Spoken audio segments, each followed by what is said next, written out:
ప్రభు యొక్క ఘనమైన నామాన్ని బట్టి ప్రతి ఒక్కరికి వందనాలు చెల్లిస్తున్నాను. ఉదయకాలంలో సామెతల గ్రంథము 31వ అధ్యాయము 18వ వచనం. తన వ్యాపార లాభం అనుభవించి తెలుసుకొనును, రాత్రి వేళ ఆమె దీపం ఆరిపోదు.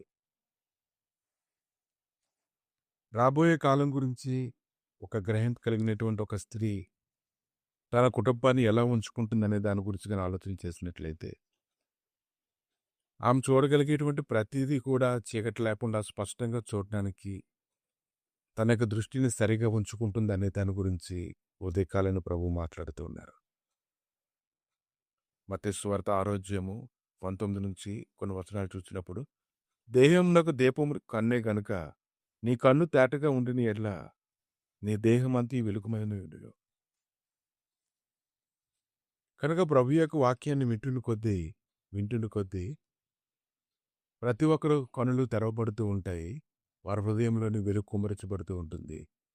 ఏది శ్రేష్టమైనదో, ఏది నిజమైనదో గుర్తుపట్టడానికి కావాల్సినటువంటి వెలుగు వారి హృదయంలోని శక్తివంతంగా పనిచేస్తూ ఉంటుంది.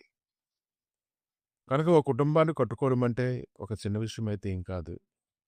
కుటుంబాన్ని కట్టుకోవాలనంటే దేవుడి సన్నిధిలో ఆయన గుమ్మం గడపల యొద్ద కనిపెట్టుకొని ఉన్నప్పుడే కుటుంబాన్ని చక్కగా కట్టుకోవడం అనేది దొరుకుతూ ఉంటుంది. ప్రతి ఒక్కరికి కూడా తమ కుటుంబాన్ని గురించి ఎంతో ఆశ ఉంటుంది. తన కుటుంబాన్ని ఉన్నతంగా ఉంచుకోవాలనేటువంటి ఆలోచన వారికి అధికంగా ఉంటుంది. కానీ ఎలా కట్టుకోవాలనే దాని గురించినటువంటి విషయంలో మాత్రం దేవుని యొక్క వాక్యం ద్వారా కట్టుకోవాలనేటువంటి ఆలోచన వారి హృదయంలోని స్థిరంగా ఉండడం అనేది ఎంతో మందికి కష్టమవుతూ ఉంటుంది. సామెతల గ్రంథము 14వ అధ్యాయం 1వ వచనం. జ్ఞానవంతురాలు తన ఇల్లు కట్టును, మూఢురాలు తన చేతులతో తన ఇల్లు ఓడబెరుకును. ఎందుకు తన ఇంటిని తనే పడగొట్టుకుంటుంది? ఆమెకు తెలియదు దేవుని యొక్క వాక్యం ద్వారా కట్టుకుంటే అది స్థిరంగా ఉంటుందని. కనుక భూమి మీద ప్రతి నిమిషం ఒక ఇల్లు కట్టబడుతూ ఉంటుంది. ఇంకొక నిమిషంలోనే ఎన్నో ఇల్లులు కూల్చబడుతూ ఉంటాయి. బేట్లు వారుతూ ఉంటాయి. అంతా అస్తవ్యస్తంగా ఉంటాయి. ఇప్పుడైతే చాలామంది అనుకుంటారు, ఇల్లు కూలిపోతూ ఉన్నప్పుడు నా ఇంటిని నేను ఎలా కట్టుకోగలను? ఒక ఇంటిని కట్టుకోవాలంటే దాని గురించి చాలా ఖర్చు పెట్టాలి. ఈరోజైతే దేవుని యొక్క వాక్యాన్ని అధికంగా సంపాదించుకున్నట్లయితే ప్రభువే నీ ఇంటిని కట్టడానికి కావాల్సినటువంటి జ్ఞానం అనుగ్రహించి దానికి పెట్టుబడి ఆయనే పెట్టి, కానీ నువ్వు ఓర్పుతో దాన్ని కట్టించుకుంటే చాలు, శ్రేష్టమైనటువంటి ఇల్లు నీ కొరకు కట్టబడుతుంది. కనుక ఈ లోకంలోని ప్రతి ఒక్కరికి కూడా ఎంతో జ్ఞానం ఉంది, ఎన్నో ఆలోచనలు ఉన్నాయి. శ్రేష్టమైనటువంటి జీవితంలోకి వెళ్ళాలని ఎంతోమంది కోరుకుంటూ ఉన్నారు. కానీ దేవుడి యొక్క కనికరం ఈరోజు మనం ఎటువంటిదో మనం గ్రహించుకోగలగాలి. నీ కళ్ళు తేటగా ఉండాలి. నీ కళ్ళు తేటగా ఉండడానికి గాను ఈ దినాన నీ హృదయాన్ని దేవునికి ఇవ్వాలి.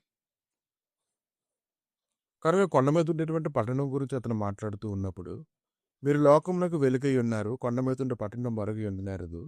మనుషులు దీపం వెలిగించి కొంచెం కింద పెట్టరు గాని అది ఇంటి నుండి వారు అందరికీ వెలిగించుటకై దీపస్తంభం మీదనే పెట్టుదరు.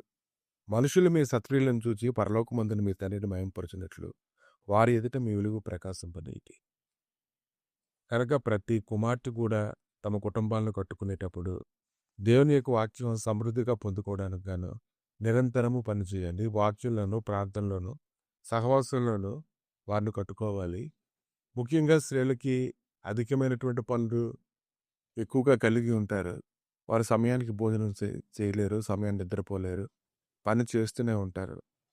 కానీ ఈరోజు దేవుడి సహాయంగా ఉన్నటువంటి ఎంతోమంది స్త్రీలు దేవుని కొరకు ప్రత్యేకంగా జీవించారు. ఎస్తేరు కానీ, రాహాబు అనేటువంటి వేశ్య కానీ తమ కుటుంబాల గురించేటువంటి వారు భారం కలిగి ఉన్నప్పుడు వారు ఎలా మారిపోయారంటే, దేవుని యొక్క మాటను శ్రద్ధగా విని ఆ మాట ద్వారా వారు స్థిరంగా ఉండినందున వారు ఎన్నో విషయాల్లోనే గొప్ప లాభాన్ని పొందడాన్ని మనం చూస్తున్నాం. కనుక ఉదయకాలాన్ని స్త్రీలు ముఖ్యంగా గ్రహించుకోవాల్సిన విషయం ఏంటంటే, ఈరోజు ప్రత్యేకంగా నీవు ఉండాలి. నీ భర్తను, నీ పిల్లలను, నీ కుటుంబంలో ఉన్నటువంటి వారందరిని నువ్వు బలపరుచుకోగలగాలి. దాని కొరకు సమయాన్ని నువ్వు దైవ సన్నిధిలో వెచ్చించాలి. మిగిలినటువంటి పనుల విషయంలోనే సమయాన్ని తగ్గించుకొని ఎక్కువ సమయాన్ని దేవుళ్ళు గడపడానికి నువ్వు ఇష్టపడినట్లయితే నీ కళ్ళు తేటగా ఉంటాయి. దాని ద్వారా నీ ఇంటిని ఎలా కొట్టుకోవాలో ప్రభువే నీకు నడిపించి శ్రేష్టమైనటువంటి జీవితంలో కన్యలు నడిపిస్తారు. ఆమె ప్రభా ఈ ఉదయకాలాన్ని ఎంతమంది స్త్రీలైతే ఈ యొక్క నడిపింపు కొరకు కనిపెట్టుకుని ఉంటూ ఉన్నారో, తమ కుటుంబాల గురించి చింతిస్తూ ఉన్నారో, ప్రభా ఇదిగో తండ్రి నాయన వారి నిరంతరం ఆశీర్వాదకరంగా మారినట్లుగా, నాయన వారి యొక్క దీపం నిరంతరం వెలిగినట్లుగా ప్రభా నీ కృప దయచేసి నడిపించమని తగినటువంటి జ్ఞానం అనుగ్రహించి బలపరిచి స్థిరపరిచి మహిమలో జ్ఞాపకం చేసుకోమని యేసుక్రీస్తు నామములు అడిగి వేడుకుంటున్నాము తండ్రి. ఆమె